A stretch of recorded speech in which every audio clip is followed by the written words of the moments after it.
그는 소금을 팔러 왔다고 했습니다. 하지만 그날 밤 제가 본 것은 소금 자루가 아니었습니다. 목숨을 숨기러 온 남자였습니다. 방앗간은 곡식을 빻는 곳이지만 그날 이후로는 사람의 흔적을 지우는 곳이 되었습니다. 그리고 저는 알았습니다. 그의 손이 떨릴수록 제가 더 조용해져야 한다는 것을. 이 이야기는 사랑 이야기가 아닙니다. 기다림이 사람을 어디까지 데려가는지에 대한 기록입니다.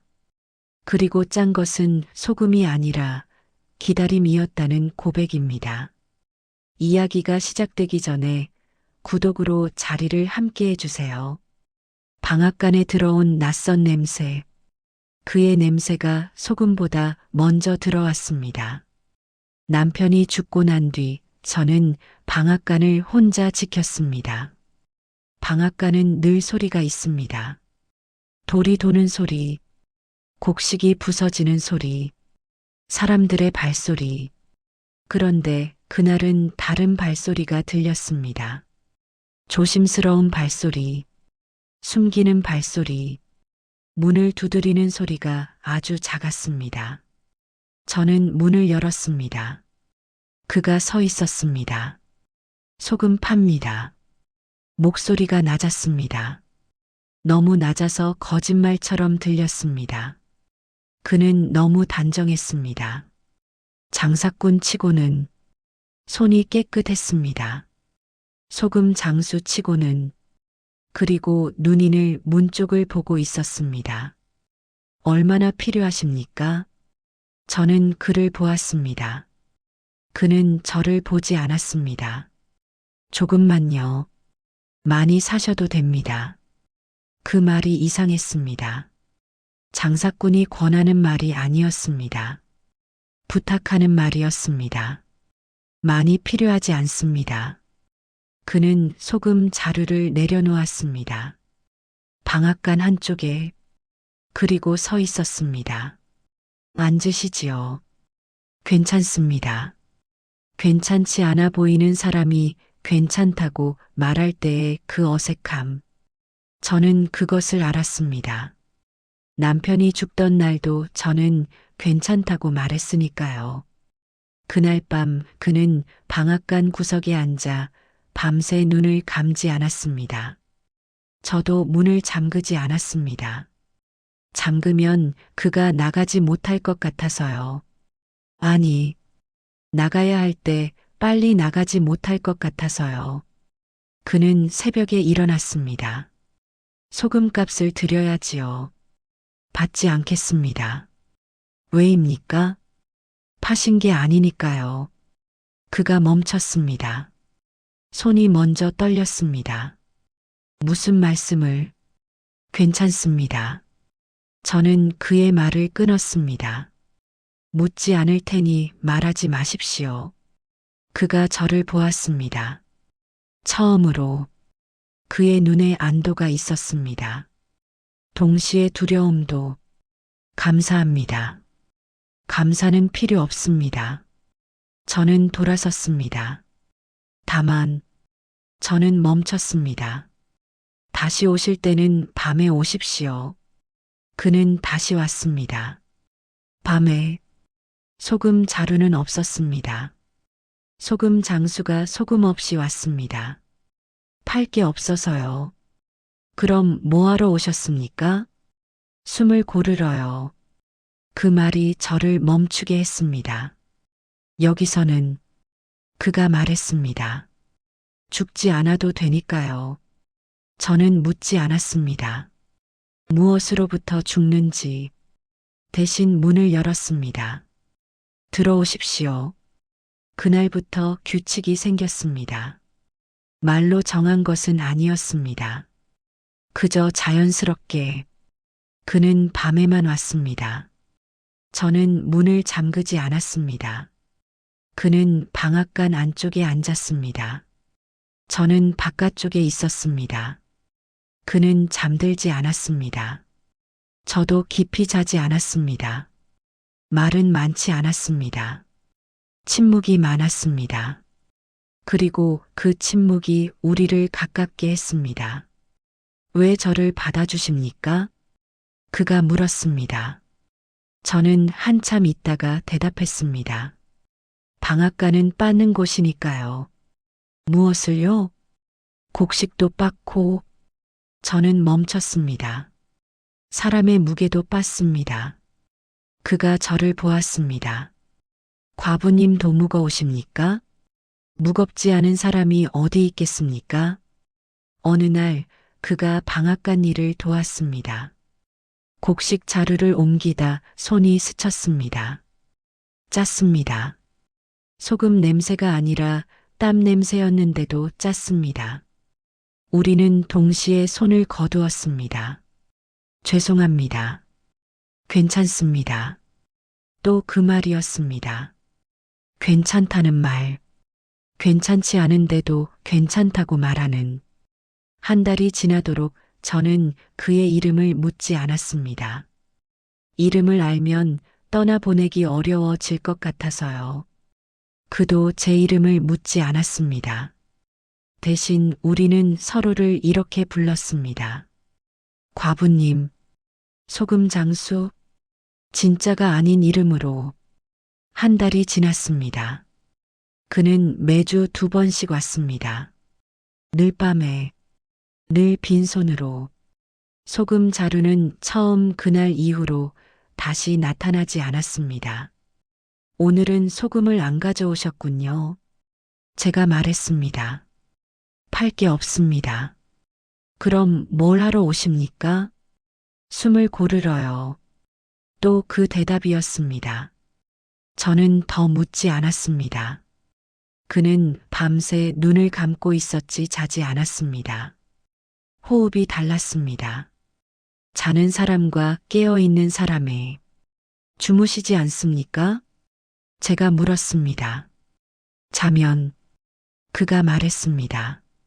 놓칠까 봐서요. 무엇을요? 소리요. 저는 알았습니다. 그가 듣는 것이 방앗간 소리가 아니라 밖의 소리라는 것을. 발소리, 말발굽 소리, 광군의 소리. 무서우십니까? 무서운 게 아니라. 그가 눈을 떴습니다. 조심하는 겁니다. 그의 말에는 끝이 없었습니다. 매일 오실 겁니까? 그럴지도요. 언제까지요? 모르겠습니다. 어디로 가실 겁니까? 멀리요. 확실한 것이 없었습니다. 그것이 도망자의 말투였습니다. 그가 처음 놓고 간 소금 자루는 아직도 그 자리에 있었습니다. 저는 그것을 치우지 않았습니다. 왜 이걸 안 치우십니까? 그가 물었습니다. 당신의 자리니까요. 제 자리요? 예. 저는 고개를 끄덕였습니다. 소금 자루가 있으면 당신이 소금 장수처럼 보이니까요. 그가 쓴 웃음을 지었습니다. 진짜가 아닌데요.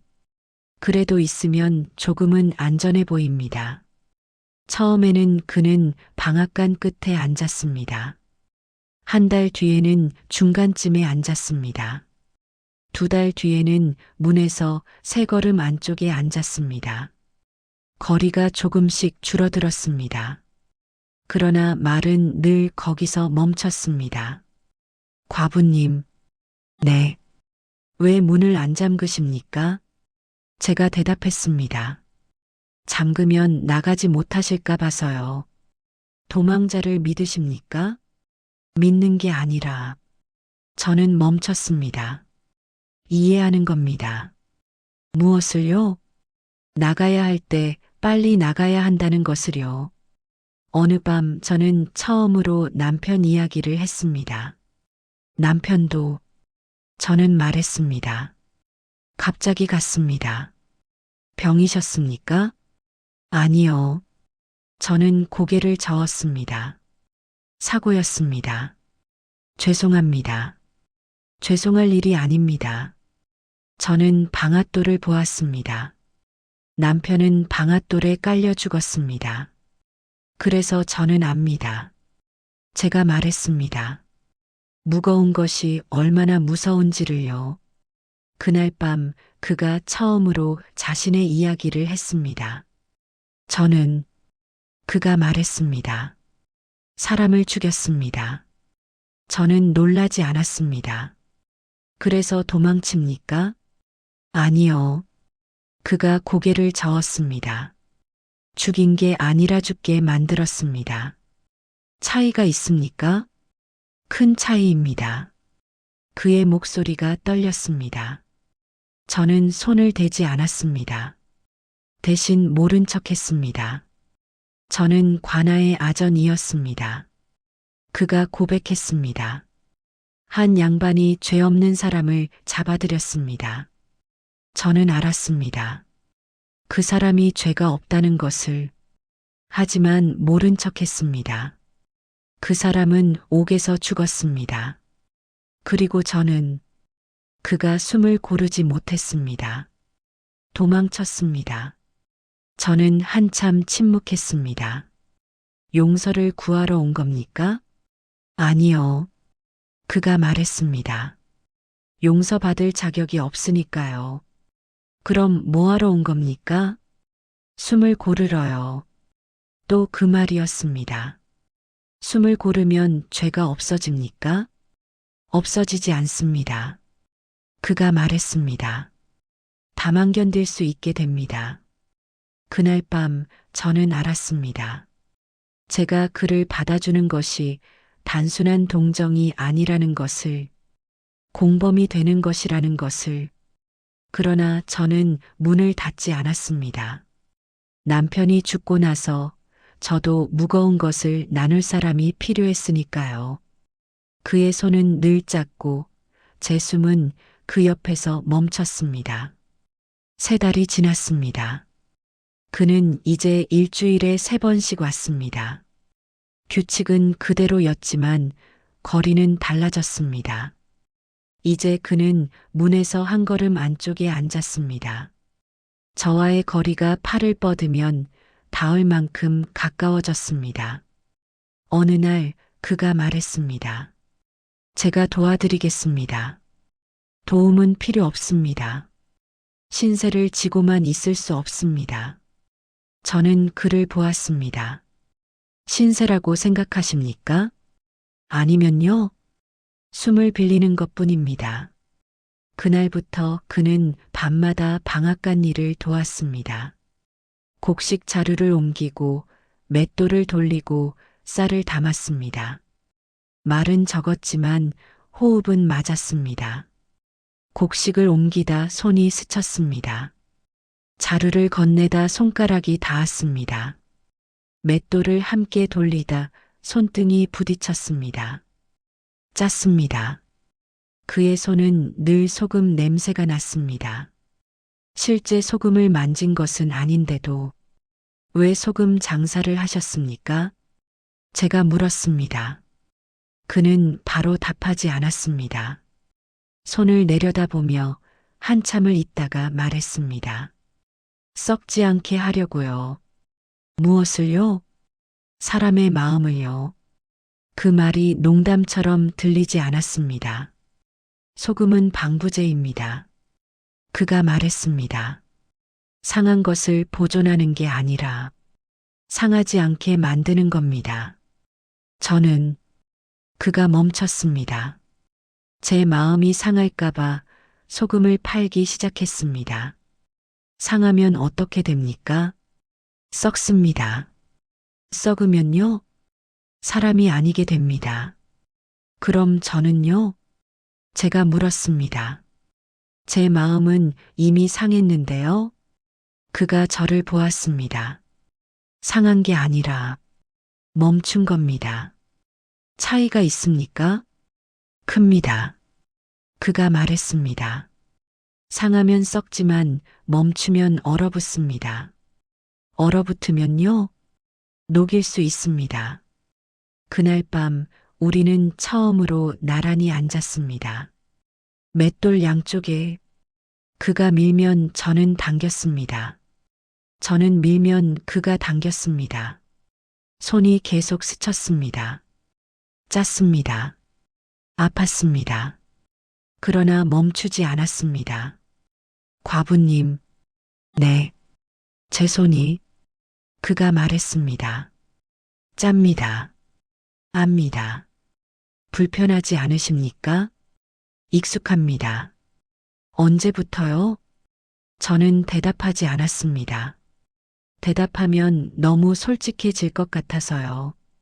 그날 밤이 지나고 저는 손을 씻지 않았습니다. 짠 냄새를 지우고 싶지 않았습니다. 그것이 그가 남긴 유일한 흔적이었으니까요. 그는 제가 손을 씻지 않는 것을 알아차렸습니다. 하지만 아무 말도 하지 않았습니다. 대신 다음 날 더 자주 손이 스치게 했습니다. 그는 제게 우화를 하나 남겼습니다. 4달째 어느 비 오는 밤이었습니다. 빗소리가 방앗간을 가득 채웠습니다. 그가 말했습니다. 과부님, 네. 우화를 하나 들려드려도 되겠습니까? 우화요? 예. 소금은 물에 녹으면 사라지지만 그가 말했습니다. 짠맛은 남습니다. 저는 그 말을 들었습니다. 계속하십시오. 사람도 그렇습니다. 그가 말했습니다. 떠나도 남는 것이 있습니다. 사라져도 남는다는 말입니까? 예. 그럼 저는 물었습니다. 사라지지 않으면요? 영원히 짭니다. 그 말이 무슨 뜻인지 저는 알 것 같았습니다. 저는 그가 말을 이었습니다. 사라질 준비를 하고 있습니다. 제 손이 멈췄습니다. 언제요? 모릅니다. 어디로요? 멀리요. 또 그 대답이었습니다. 무섭습니다. 그가 말했습니다. 무엇이요? 사라지는 게 아니라 그가 숨을 고르지 못했습니다. 잊히는 것이요. 잊히지 않습니다. 제가 말했습니다. 어떻게 아십니까? 남편도 사라졌지만 저는 맷돌을 보았습니다. 아직도 여기 있으니까요. 어디에요? 돌 사이에요. 과부님, 네. 저는 그가 긴 침묵을 했습니다. 소금 장수가 아닙니다. 압니다. 알고 계셨습니까? 처음부터요. 그가 놀란 표정을 지었습니다. 그런데 왜? 소금 장수가 아니어도 괜찮습니다. 저는 말했습니다. 사람이면 충분하니까요. 저는 도망자입니다. 관아에서 쫓고 있습니다. 사람을 죽게 만들었습니다. 저는 침묵했습니다. 쫓아내시겠습니까? 아니요. 왜입니까? 이미 받아들였으니까요.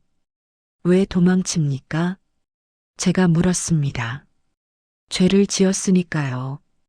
그럼 자수하십시오. 할 수 없습니다. 왜요? 죽을까 봐서요. 겁쟁이시군요. 제 말에 그가 고개를 숙였습니다. 그렇습니다. 저도 겁쟁이입니다. 제가 말했습니다. 무엇이 무서우십니까? 혼자 남는 것이요. 이미 혼자이신데요. 더 혼자가 되는 거요. 그가 저를 보았습니다. 무슨 뜻입니까? 당신이 떠나면 저는 숨을 고르지 못했습니다. 다시 혼자가 됩니다. 그날 밤 우리는 위험한 선을 넘었습니다. 머물러 주십시오. 제가 말했습니다. 할 수 없습니다. 왜요? 과부님을 위험하게 만듭니다. 이미 위험합니다. 당신을 받아들인 순간부터요. 제가 그를 숨긴 건현민이 아니라 계산이었습니다. 5달째 위기가 왔습니다. 광군이 마을을 수색했습니다. 도망자를 찾는다. 그들의 목소리가 방앗간까지 들렸습니다. 빨리 숨으십시오. 제가 말했습니다. 어디에요? 곡식 자루 뒤에요. 그는 빠르게 움직였습니다. 저는 곡식 자루를 그 앞에 쌓았습니다. 문을 두드리는 소리가 거칠었습니다. 문 열어라. 저는 천천히 문을 열었습니다. 무슨 일이십니까? 수상한 자를 찾는다. 여기는 그런 사람 없습니다. 확인해야겠다. 광군이 방앗간 안으로 들어왔습니다. 구석구석을 살폈습니다. 저는 숨을 고르려 애썼습니다. 그러나 떨리는 것을 숨길 수 없었습니다. 과부가 왜 떠느냐? 무섭습니다. 무서울 게 뭐가 있나? 사내들이 밤에 들어오면 무섭지 않겠습니까? 그 말에 광군이 비웃었습니다. 과부 주제에 광군이 곡식 자루 쪽으로 갔습니다. 제 심장이 멎었습니다. 이 뒤에는 뭐가 있나? 곡식입니다. 확인해야겠다. 그가 자루를 치우려 했습니다. 그때 저는 앞으로 나섰습니다. 안 됩니다. 왜? 그건 제 것입니다. 과부의 것이면 어떠냐? 부정 탑니다. 부정? 예. 저는 목소리를 낮췄습니다. 오늘이 그날입니다. 그날? 저는 대답하지 않았습니다. 대신 눈을 내리깔았습니다. 광군이 이해했습니다. 즉, 그는 자루에서 손을 뗐습니다. 재수 없게 광군이 나갔습니다. 문이 닫혔습니다. 저는 주저앉았습니다. 떨림을 멈출 수 없었습니다. 한참 뒤 그가 곡식 자루 뒤에서 나왔습니다. 괜찮으십니까? 저는 대답하지 못했습니다. 그저 떨고 있었습니다. 그가 다가왔습니다. 처음으로 제 옆에 앉았습니다. 과부님, 괜찮습니다. 그의 손이 제 어깨를 스쳤습니다. 닿을 듯 말 듯 그 짠 온기가 떨림을 멈추게 했습니다. 왜? 그가 물었습니다. 왜 저를 숨겨주셨습니까? 저는 한참 침묵했습니다. 연민이라고 생각했습니다. 하지만 아니었습니다. 그럼요. 저는 그를 보았습니다. 외로움이었습니다. 남편이 죽고 나서 제가 말했습니다. 이 방앗간에 사람이 없었습니다. 곡식만 왔다 갔습니다. 그러다 당신이 왔습니다. 비록 도망자였지만 저는 멈췄습니다. 사람이었습니다. 그래서 받아들였습니다. 연민이 아니라 계산으로요. 당신이 있으면 저는 혼자가 아니니까요. 그가 저를 보았습니다. 이기적이십니다. 압니다. 저를 이용하신 겁니다. 그렇습니다. 저는 고개를 끄덕였습니다. 그리고 저는 미안하지 않습니다. 그가 웃었습니다. 쓴웃음이 아니라 진짜 웃음이었습니다. 저도 마찬가지입니다. 네, 저도 과부님을 이용했습니다. 숨을 곳이 필요해서가 아니라 그가 말했습니다. 살 이유가 필요해서요. 우리는 서로를 이용했습니다. 그러나 그것이 나쁘지 않았습니다. 이용이 때로는 의지가 되니까요. 그는 도망자였지만 떠날 수 없었습니다. 6달이 지났습니다. 광군의 수색이 잦아들었습니다. 이제 그는 안전하게 떠날 수 있었습니다. 그러나 떠나지 않았습니다. 왜 떠나지 않으십니까? 제가 물었습니다. 그는 한참 침묵했습니다. 여기서는 숨을 고를 수 있어서요. 또 그 대답이었습니다. 거짓말입니다. 제가 말했습니다. 떠날 수 있는데 안 떠나는 건 다른 이유가 있기 때문입니다. 그가 저를 보았습니다. 알고 계셨습니까? 당연합니다. 저는 그가 말했습니다. 떠나고 싶지 않습니다. 왜요? 과부님이 있으니까요. 그 말이 제 심장을 멈추게 했습니다. 과부님은 그가 말을 이었습니다. 기다리는 법을 아는 분입니다.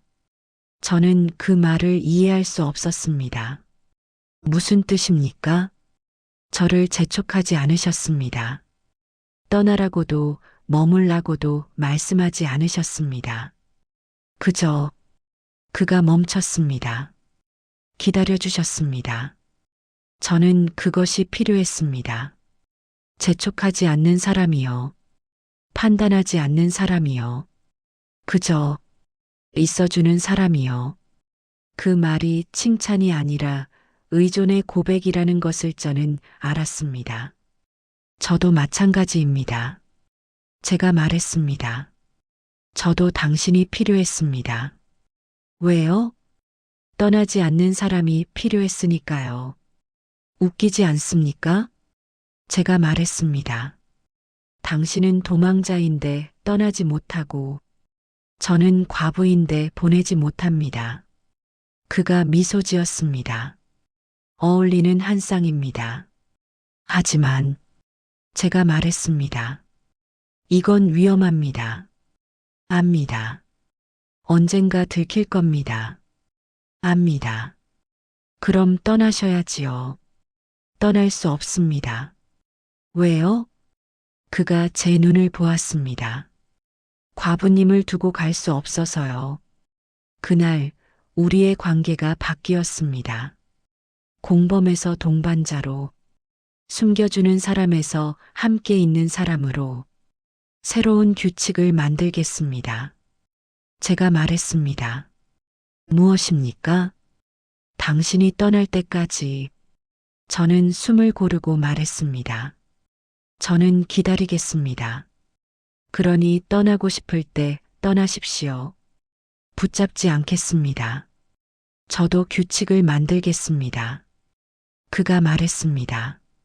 무엇입니까? 떠나지 않겠습니다. 과부님이 보낼 때까지요. 우리의 규칙은 모순되었습니다. 저는 보내지 않을 것이고 그는 떠나지 않을 것이었으니까요. 그것은 규칙이 아니라 약속이었습니다. 함께 있겠다는 그는 몸이 아니라 흔적을 남겼습니다. 7달째 어느 날 밤이었습니다. 그날도 그는 왔습니다. 우리는 함께 일했습니다. 말은 적었지만 편안했습니다. 과부님, 네, 제가, 그가 말을 멈췄습니다. 왜요? 아니, 아무것도 아닙니다. 그러나 그의 목소리가 평소와 달랐습니다. 그날 밤 그는 평소보다 오래 머물렀습니다. 일이 끝나도 떠나지 않았습니다. 안 가십니까? 조금만 더 있겠습니다. 저는 이상했습니다. 그러나 좋았습니다. 우리는 침묵 속에 앉아 있었습니다. 그가 방앗간을 둘러봤습니다. 저를 봤습니다. 그리고 미소 지었습니다. 쓸쓸한 미소였습니다. 이제 가겠습니다. 그가 일어났습니다. 내일도 오시겠지요? 저는 물었습니다. 그는 대답하지 않았습니다. 대신 오래 저를 보았습니다. 그래야지요. 다음 날 밤 그는 오지 않았습니다. 저는 기다렸습니다. 밤이 깊어졌습니다. 여전히 오지 않았습니다. 새벽이 되어서 저는 발견했습니다. 소금 자루 위에 작은 쪽지가 있었습니다. 짠 것을 견딜 수 있는 사람만 오래 삽니다. 그의 글씨였습니다. 저는 그제야 알았습니다. 그가 떠났다는 것을 아무 말 없이, 작별도 없이 저는 소금 자루를 열지 않았습니다. 열면 그의 냄새가 사라질 것 같아서요. 아니, 열면 정말로 떠났다는 것을 인정해야 할 것 같아서요. 그날부터 저는 기다렸습니다. 매일 밤 문을 열어두고 혹시 돌아올까봐. 한 달이 지났습니다. 오지 않았습니다. 두 달이 지났습니다. 여전히 오지 않았습니다. 석 달이 지나고 저는 깨달았습니다. 그는 돌아오지 않을 것이라는 것을. 어느 날 지나가는 장사꾼에게 소식을 들었습니다. 이웃 고을에서 도망자 한 명을 잡았다던데요. 제 손이 떨렸습니다. 어떻게 됐습니까? 옥에 갇혔다 하더군요. 저는 이상하게도 안도했습니다. 죽지 않았다는 것에 동시에 슬펐습니다. 돌아오지 못한다는 것에 그는 선택했습니다. 저를 위험하게 만들지 않기 위해 떠나는 것을. 그것이 그가 할 수 있는 유일한 사랑이었습니다. 사람은 사라졌고 기다림만 남았습니다. 봄이 왔습니다. 그는 오지 않았습니다. 방앗간 앞에 꽃이 피었습니다. 저는 그 꽃을 보지 않았습니다. 꽃을 보면 그가 보고 싶어질 것 같아서요. 여름이 왔습니다. 여전히 오지 않았습니다. 더위가 심했습니다. 사람들이 물을 찾아왔습니다. 저는 물을 주면서도 문 쪽을 보았습니다. 혹시 하는 마음으로. 가을이 왔습니다. 그는 돌아오지 않았습니다. 낙엽이 쌓였습니다. 저는 낙엽을 쓸지 않았습니다. 그의 발자국이 남을까봐. 겨울이 왔습니다. 눈이 내렸습니다. 저는 눈 속에서도 문을 열어두었습니다. 사람들이 물었습니다. 과부님, 왜 한겨울에 문을 열어두십니까? 저는 대답하지 않았습니다. 대답하면 기다린다는 걸 인정하는 것 같아서요. 방앗간은 다시 곡식 소리로 가득 찼습니다. 사람들이 왔다 갔습니다. 저는 혼자 맷돌을 돌렸습니다. 맷돌이 도는 소리, 곡식이 갈리는 소리, 그 소리 사이로 저는 그의 목소리를 찾았습니다. 과부님, 환청이었습니다. 하지만 저는 그 환청을 지우지 않았습니다. 지우면 그가 완전히 사라질 것 같아서요. 그러나 밤이 되면 저는 여전히 문을 열어두었습니다. 습관이 되어버렸습니다. 문을 닫으면 잠이 오지 않았습니다. 열어두면 그가 들어올 수 있을 것 같았습니다. 바람이 들어왔습니다. 어둠이 들어왔습니다.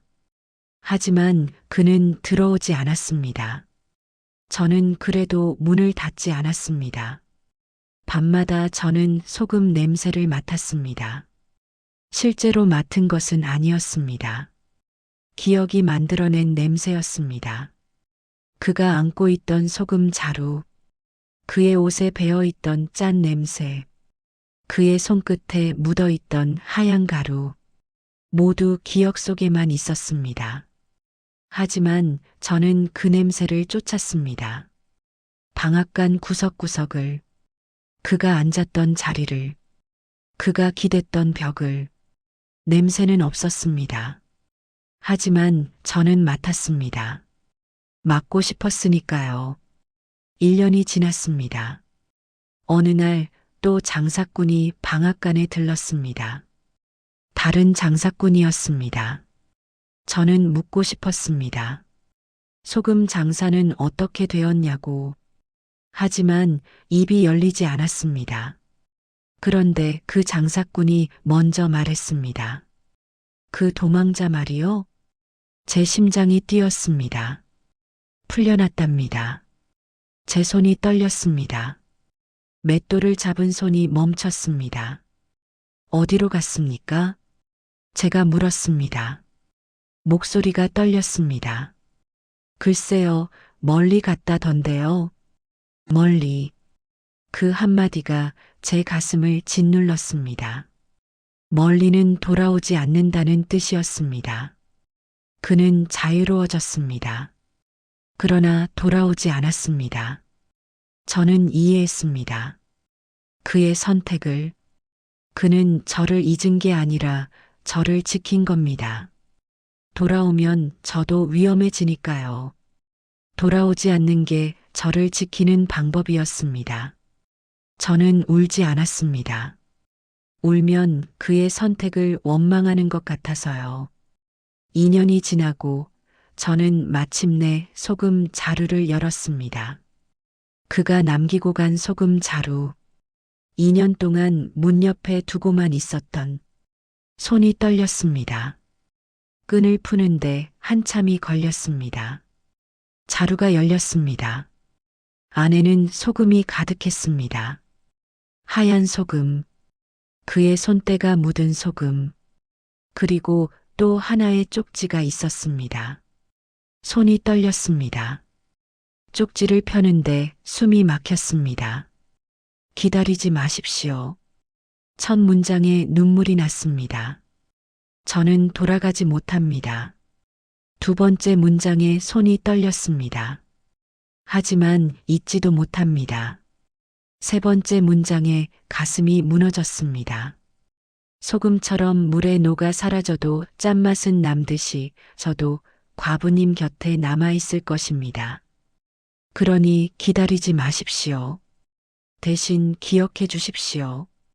저는 울지 않았습니다. 이미 알고 있었으니까요. 그가 돌아오지 않을 것을. 하지만 쪽지를 가슴에 안았습니다. 종이가 따뜻했습니다. 그의 손길이 남아있는 것처럼. 그러나 저는 기다림을 멈추지 않았습니다. 기다림이 이미 제 삶이 되어버렸으니까요. 기다리는 게 아니라 기다림으로 살아가는 것. 그게 제가 선택한 방식이었습니다. 그가 남긴 것은 사랑이 아니었습니다. 기다릴 수 있는 능력이었습니다. 견딜 수 있는 힘이었습니다. 그리고 혼자여도 괜찮다는 것을 받아들이는 용기였습니다. 지금도 저는 방앗간을 지킵니다. 밤이 되면 문을 열어둡니다. 돌아오기를 바라서가 아니라 습관이 되었으니까요. 그가 남긴 소금을 저는 아꼈습니다. 조금씩, 매일, 그의 흔적이 천천히 사라지도록. 하지만 아무리 써도 줄지 않는 것 같습니다. 소금이 아니라 기억이니까요. 이상하게도 그 소금은 다른 소금보다 짭니다. 아니, 더 오래 남습니다. 입안에서, 기억 속에서, 삶 전체에서. 저는 이제 압니다. 사랑은 함께 머무는 것이 아니라 사라진 뒤에도 남는 짠맛이라는 것을. 저는 기다립니다. 그가 돌아오기를 기다리는 게 아니라 기다림 자체를 삶으로 받아들인 것입니다. 오늘도 저는 문을 열어둡니다. 맷돌 옆에 앉아 어둠을 봅니다. 소금 냄새가 납니다. 그는 없지만 그의 흔적은 남아 있습니다. 바람이 들어옵니다. 어둠이 들어옵니다. 하지만 외롭지 않습니다. 기다림이 함께하니까요. 짠 것은 소금이 아니라 기다림이었습니다. 그리고 그 기다림이 저를 살게 했습니다. 여러분이라면 돌아오지 않을 사람을 기다리시겠습니까? 댓글로 여러분의 선택을 남겨주세요. 그리고 비슷한 조선 야담을 더 원하시면 구독과 좋아요로 같이 걸어가 주십시오.